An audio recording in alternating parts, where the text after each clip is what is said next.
قرآن، یہ لو میری سنت، یہ لو میرا قرآن، یہ لو میری سنت۔ الحمدللہ وکفا وسلام علی عبادہ الذین اصطفی، اللہم صلی علی سیدنا محمد وعلی آل سیدنا محمد مبارک وسلم۔ آج کی اس محفل میں جو کچھ عرض کرنا ہے وہ ایک دوسرے سے ملاقات کے لیے جانے کے وقت کھانے کے آداب، دعوت کرنے کے آداب، دعوت قبول کرنے کے آداب، دعوت میں حاضر ہونے کے آداب اور مجلس یا جماعت کے ساتھ کھانے کے آداب، ان پر کچھ عرض کیے دیتا ہوں۔ کھانے کے اوقات میں کسی کے یہاں نہ جائے کہ خواہ مخواہ اسے مشقت اٹھانی پڑے گی۔ اگر کوئی ضرورت کی وجہ سے ایسے وقت میں گیا اور اسے کھانے پر لحاظ رکھتے ہوئے بلا لیا گیا تو آنے والے کو چاہیے کہ ان کے ساتھ کھانے میں شریک نہ ہو۔ ہاں اگر وہاں پر بے تکلفی ہے اور قریبی دوست ہے تو پھر وہ شریک ہو سکتا ہے۔ بے تکلف دوستوں اور محفلوں سے کھانا طلب کر کے بھی کھایا جا سکتا ہے۔ چنانچہ جناب نبی کریم صلی اللہ علیہ وسلم، حضرت ابو بکر صدیق رضی اللہ تعالی عنہ اور حضرت ابو ایوب انصاری رضی اللہ تعالی عنہ، یہ حضرات ابو حیثم کے یہاں تشریف لے گئے اور کھانا طلب کیا اور پھر تناول فرمایا۔ اگر معلوم یہ بات ہو کہ صاحب خانہ سے اگر فرمائش کر دی جائے اور اس کے لیے خوشی کا باعث ہوگی تو پھر فرمائش بھی کی جا سکتی ہے۔ چنانچہ امام شافعی رحمۃ اللہ علیہ بغداد میں زعفرانی رحمۃ اللہ علیہ کے یہاں تشریف فرما تھے۔ زعفرانی روزانہ فہرست بنا کر باورچی کو دے دیتے، اسی طرح کھانا تیار ہوتا۔ ایک دن امام شافعی رحمۃ اللہ علیہ نے ایک کھانے کا اضافہ فہرست میں کر دیا تو اس شخص کو جو میزبان تھا یعنی زعفرانی، اسے اس قدر خوشی ہوئی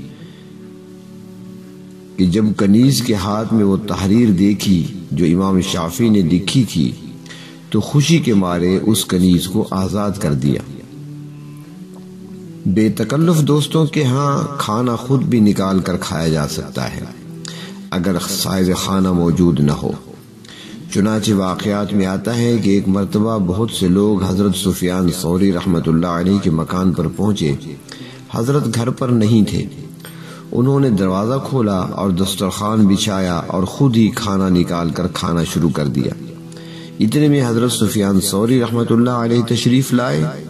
ان سب کو اس حال میں دیکھ کر بہت خوش ہوئے، اور ایک مرتبہ جناب نبی کریم صلی اللہ علیہ وسلم حضرت بریرہ رضی اللہ تعالی عنہا کے یہاں تشریف لے گئے اور ان کی غیر موجودگی میں ان کے ہاں کھانا تناول فرمایا۔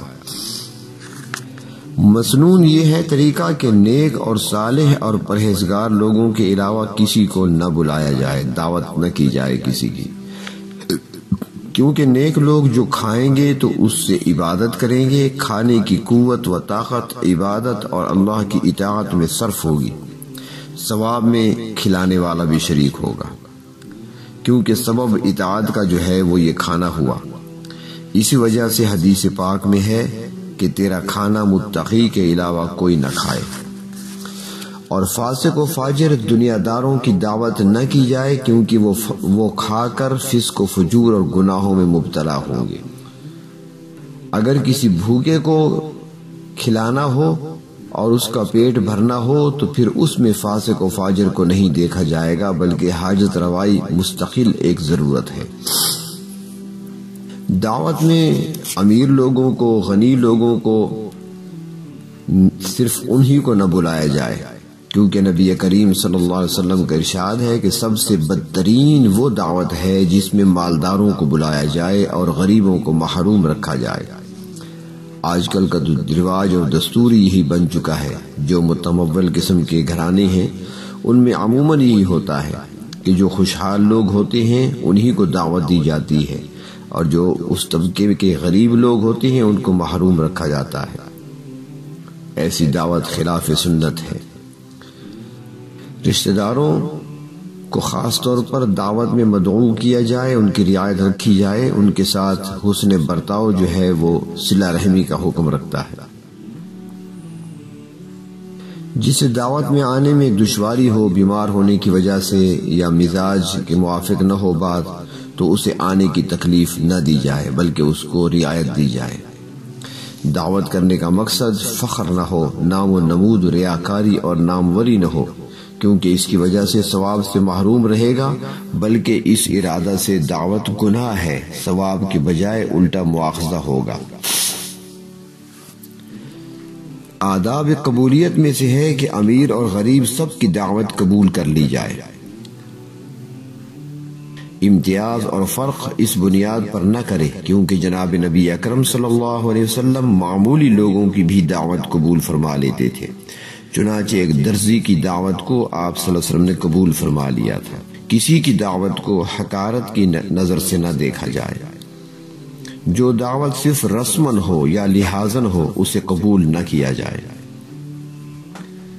اگر احسان جتلانے کی نیت سے ہو تو تب بھی شریک نہیں ہونا چاہیے۔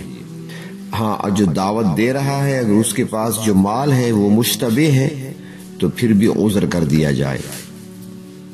اگر دعوت دینے والا اہل بدعت ہے یا فاسق و فاجر ہے تو ایسی دعوت کو بھی قبول نہیں کرنا چاہیے۔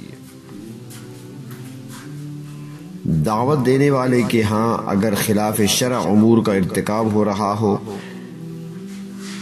تو ایسی مجلس کھانے کی جو ہو اس میں شریک نہ ہوا جائے، کیونکہ یہ درست نہیں ہے۔ مثلا وہاں گانا بجانا ہے، ڈھول ہے، قوالی ہے، تصویریں کھینچی جا رہی ہیں، ویڈیوز بن رہی ہیں، یا اس قسم کی غیر شرعی حرکات وہاں پہ ہو رہی ہے تو ایسی دعوت میں شرکت نہ کرنا بہتر ہے۔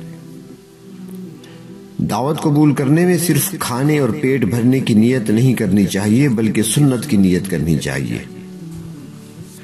دعوت میں حاضر ہونے کے آداب بھی بتائے گئے ہیں کہ وقت مقررہ پر انسان وہاں پہنچے، تاخیر نہ کرے کہ انتظار میں ان کو زحمت ہوگی، اور نہ وقت سے پہلے جائے کیونکہ یہ حرص کی دلیل ہے۔ ہاں، اگر دعوت دینے والے کے ساتھ اس کے گہرے تعلقات ہیں یا اس کے کام میں ہاتھ بٹانے والا ہے تو پھر وقت سے پہلے جانے میں کوئی حرج نہیں ہے۔ بغیر اجازت کے گھر کے اندر نہیں جانا چاہیے کہ کہیں بے پردگی نہ ہو جائے، اور پہنچتے ہی سب سے پہلے سلام کیا جائے، خیریت اور مزاج بعد میں پوچھا جائے، اور مجلس میں جہاں جگہ ملے وہاں پر انسان بیٹھ جائے۔ اس چکر میں نہ رہے کہ مجھے کسی خاص مقام پر بٹھایا جائے گا۔ ہاں، اگر لوگ خاص مقام پر بٹھانا چاہیں تو پھر انکار کرے، اور پھر بھی اگر وہ اصرار کریں تو پھر بیٹھ جانا چاہیے۔ لیکن صاحب خانہ جو میزبان ہے، جس نے دعوت کی ہے، وہ جہاں بٹھائے تو اسی جگہ بیٹھ جانا چاہیے، اس کی مخالفت نہیں کرنی چاہیے، شاید اس کے ذہن میں کوئی ترتیب ہو اور اسی کے مطابق بٹھا رہا ہو۔ ایسی جگہ پر نہ بیٹھے جہاں سے بے پردگی کا احتمال ہو، وقار کے ساتھ بیٹھا رہے، ادھر ادھر انسان نہ تاکے وہاں پر۔ اگر بولنا پڑے تو ہوش اور موقع یا محل کی رعایت رکھتے ہوئے انسان بولے، ورنہ پھر خاموش رہے۔ مجلس میں اگر کوئی بڑا بزرگ ہو تو اس کی رعایت اور اس کا ادب کرے۔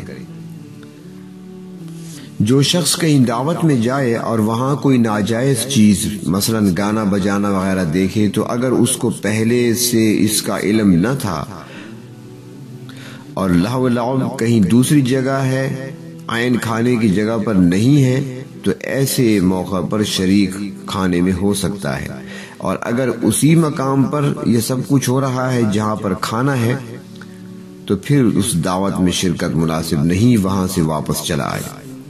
یہ حکم عام لوگوں کے لیے ہے۔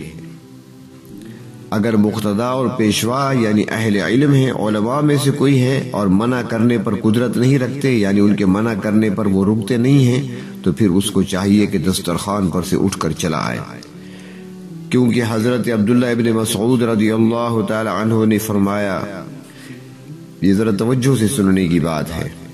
حضرت عبداللہ ابن مسعود رضی اللہ تعالیٰ نے فرمایا، گانے اور باجے کی آواز قلب میں، دل میں اس طرح نفاق اگاتی ہے جیسے پانی گھاس کو اگاتا ہے۔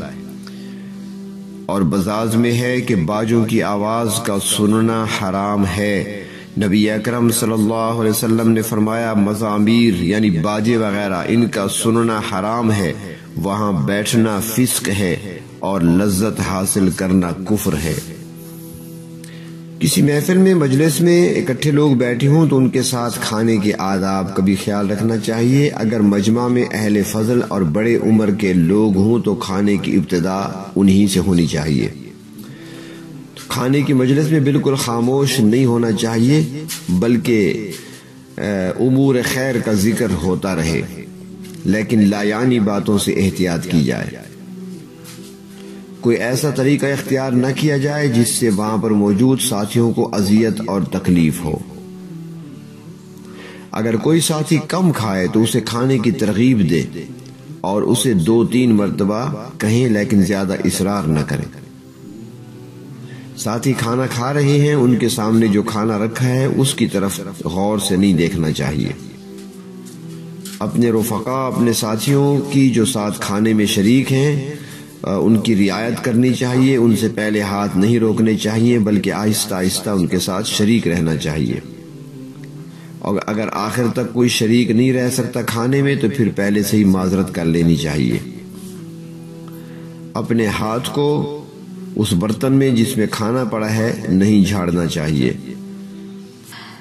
اگر دسترخوان پر پھل یا میوہ ہو تو اسے پہلے کھائے، اور کھانے کی ترتیب بھی یہی ہے کہ سب سے پہلے لطیف اور عمدہ چیز کھانی چاہیے۔ اللہ تبارک و تعالی ہمیں پورے آداب نصیب فرمائے۔ یہ لو میری سنت، یہ لو میرا قرآن، یہ لو میری سنت، یہ دکھلائے گی تم کو اب راہ جنت۔